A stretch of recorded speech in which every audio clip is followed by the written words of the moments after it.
Yo, what's up, YouTube? It's your boy GZTV, and yes, I did make my Attitude Era video for the WWE stuff, but we are here with new music Friday. You know what that means? I got some music to listen to. Not as much, we're at a very slow rate this week, but the NBA playoffs are going to be able to hold me over. Those are starting up. My Celtics are playing in 2 days here, so I'm kind of excited for that. But, anyways, T Grizzly, half T, half Beast, kind of a hype album release.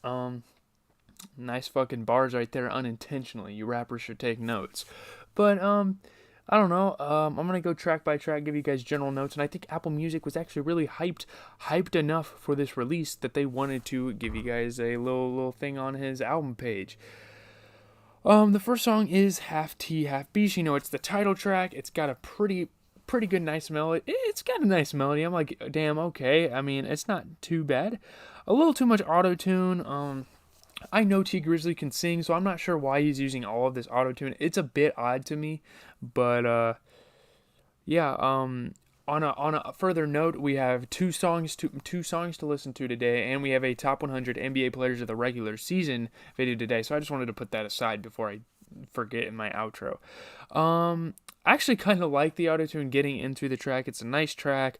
He kind of sounds like Future. It was a pretty decent way to open up this album. By myself, this is a song that I could have envisioned 42 Doug on. 42 Doug and T Grizzly have not worked together in their careers, I don't think, and even if they have, they haven't worked together enough. Like, these two are reminiscent of each other. I mean, this is a very bouncy track by myself here. They need to get in the studio together. Up next is Loyalty. Some top tier production, to be honest. I really enjoyed the production on this one. Next level beats, man. Yeah, I didn't have a lot to say about some of these tracks. There's 17 tracks. Robbery Part 3, I envisioned there'd be like a storytelling aspect to this album. It kind of executed well. I had no idea he had like a robbery series. Like, rappers have song series where they do part twos of their songs and stuff. He dissed 6ix9ine on this track. I thought that was interesting. Maybe he's highlighting his robberies from his days in Detroit. I mean, he's probably still in Detroit, like lives around that area to show homage to the city or whatever. But yeah, you get what I mean. It's a long track, but I didn't really mind that. Good flows, good melodies. Next track is Miltrate. I think this track's trying to highlight how there's a lot of guns, like the military in Detroit. Lakia, or who, I don't know how to say her name. It's nice to see her on here. I haven't really heard of her since her Double XL Freshman, so it was kind of refreshing to get a listen to her. She sounds like a lot of other female rappers. Again, that's not a bad thing. There's not really anything bad about this album, and we'll get to the general notes at the end. She had a really nice line about Giannis on here. I don't even know how to explain that. I always get aroused. That's weird. Okay, that's weird. All right. I should have showed you guys my new cops.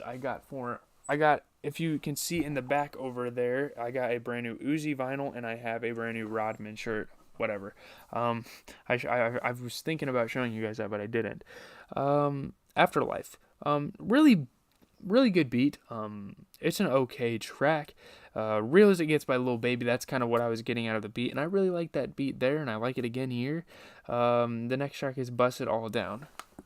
I don't really like using the word bus. I think it's a weird word. It's cringe. It sounds weird. It's just a weird word. Has weird connotations to me. I feel the track, though. Next track is Oh Yeah. It's definitely different than what he usually makes, but I'm kind of in the point in this album where I'm starting to get bored.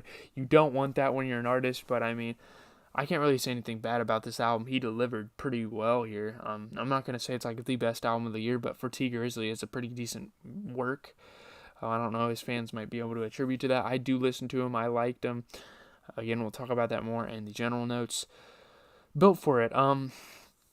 Changes by Tupac, the sample. I thought that was a cool touch, although Polo G already did it. If Polo G did it, you probably shouldn't do it, because that's about as mainstream as it's going to get, about as corny as it's going to get. I don't know. There was this interesting line at the end of the track. I don't remember what it said, but I thought it was interesting. It left us kind of on a cliffhanger going into the next track, Your Grave, which DA produced. DA Got That Dope. I really like DA Got That Dope as a producer. He's really good. T Grizzly's good on this one. He sounds nice. I mean, pretty nice. Drop a Bag, again, another corny thing in rap. Can we switch it up, please, and get through different parts of your life? You know, most of these rappers have gone through so much, and they just refuse to highlight it. I don't understand. They need to come up with new lingo. I do love the ad-libs on this track. No hook. Okay, I mean, you don't have a hook on your track, and you're going to call it no hook. All right, nobody cares. Again, it's getting corny. I'm on Go's the next track. Nothing new about saying you're on Go. A lot of people say, I mean, it sounds familiar. I feel like I've heard that track before, though. I don't know. It's got a cool guitar on it. It's got interesting delivery. That's about all I got to say about that track. Hustlin', a bit of an obnoxious start. At this point, my Apple Music started glitching, and I couldn't hear the music for the next, 20 seconds. I had to restart the track and re-listen to it. It was really weird. 42 Doug on that producer tag. I don't know what producer that was, but I heard 42 Doug's voice, so it was pretty cool. Shout out to King Von. A little shout out to him on this track. It seems rare for Detroit rappers to show love to Chicago rappers. I don't know why. It feels like they have a grudge against each other, but this proves otherwise. Beat the Streets. He does sound like Yachty on this one. It's a pretty cool motivational song. One of my favorite songs on this record. I will definitely have to listen to it again. G7. It's a cool song. Good stuff going on in the production. At this point, I was literally chilling on 2K. I wasn't really paying attention to the songs, but I was just vibing. It's cool background music, and we'll get to the main purpose of this album in the general notes. But Whoop is the final track. Baby Grizzly, the little bro, is on this one. He sounds nothing like his brother, although the Detroit accent is definitely there, and this is a pretty anthemic track, so it was a decent way to close this off. General notes. He's back, I guess. I mean, I don't know how I feel about this album now that I've listened to it, but it's cool to see him return. He hasn't quite delivered since the album Scriptures. It's been 3 years since we've heard a good T Grizzly album, and you guys might debate that with me in the comments, but I don't want to hear it. I don't think he's really dropped any good music since then. It's very Detroit-esque, true to his style. That's something that I can always say about T Grizzly, is that he is going to be true to his style. There's nothing different about him, and that's not a bad thing at all. I mean, staying true to your style is cool, although people like experimenting. I still think that that's a value to hold for T Grizzly rather than against him. Reminiscent of ESTG and 42 Doug's album, which we actually just listened to last week, so it wasn't really nothing new here. Not much to say. This album isn't anything special. It's, again, like ESTG and 42 Doug. It's one of those albums you listen to while you're hooping or doing homework or just chilling. I don't know. I saw the lack of features on the track list, but as I started to listen to him by himself, I wasn't really mad at the lack of features. He actually held his own pretty well on this track, which I can attribute to his talent as an artist. You kind of have to do something while listening to this album. That's what I've kind of noticed. There's really not much replay value. Let's see what Apple Music had to say. I'm going to be wrapping this video up in about 2 minutes, so yeah. The cover of T Grizzly's Half T, Half Beast couldn't encapsulate the album's contents better, and by the way, the cover is his half man, half beast chain he got a while ago, and I didn't know that. It's kind of a genius marketing strategy because I didn't know this was in promotion for his album. I thought that was cool now that I figured that out. It features a close-up of one of the many diamond-encrusted medallions Grizzly owns. This one a visualization of the MC's face as he turns from man to teeth-gnashing bear. The point, as detailed across Half T, Half Beast, is twofold. T Grizzly is doing extremely well by way of his profession, and he's still an absolute beast in the booth.